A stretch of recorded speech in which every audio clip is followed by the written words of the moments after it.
friends, today we are going to make some new crayons from broken crayons. First take 2 bowls, then apply oil.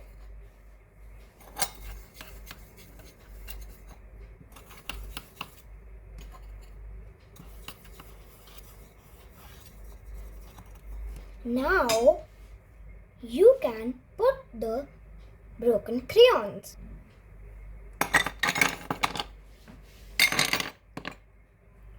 Now you have to put the 2 bowls into the oven and wait for 5 minutes. You can see I have put the 2 bowls in the oven and now I'm going to wait till the crayons melt. You have to put the melted crayons in the freezer and wait for 5 minutes. Now as you can see, my crayons are ready.